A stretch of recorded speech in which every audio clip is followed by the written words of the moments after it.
couldn't really use the room for, 6 months of the year because it got really cold in October.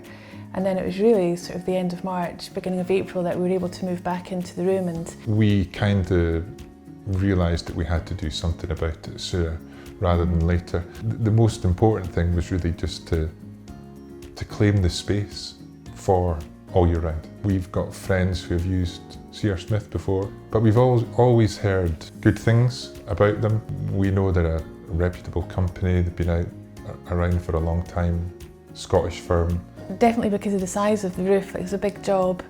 And you want a reliable tradesperson who we knew could do the job, but do it really well, but also kind of give us that peace of mind. I think C.R. Smith really did that for us. Yeah, that led to a call with the team in Dunfermline. Howard came round. He didn't appear like a salesman. No, just a lovely guy.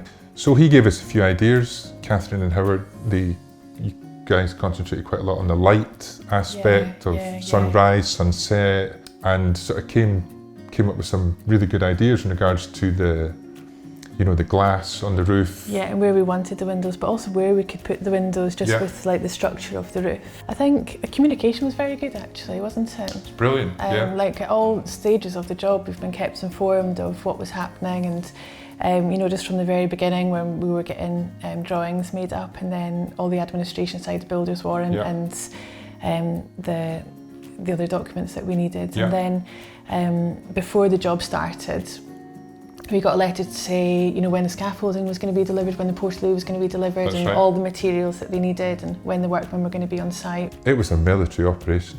The guys were out their vans, as Catherine's saying, scaffolding set up, everything in place in the garden, no waste flying about the neighbours, that kind of thing. They brought everything to us. We didn't need to, to change our life or change anything for the kids whilst everything was going on. The job was just executed really well. It was faultless, really. We've been really impressed. But really the thing that really got me was not a visual thing, it was warm. And it felt not like an extension or a conservatory or something. The house, didn't it? Massive difference in not only just the retention of heat in the room, but actually just creating that cosy feel that you would get in a sitting room or a dining room. It's such a lovely room to be in. Yeah. That everyone just kind of wants to spend time in here, and also the light and the sunshine that comes through. It's a room that has very little in it, and that's through choice because we just enjoy the space.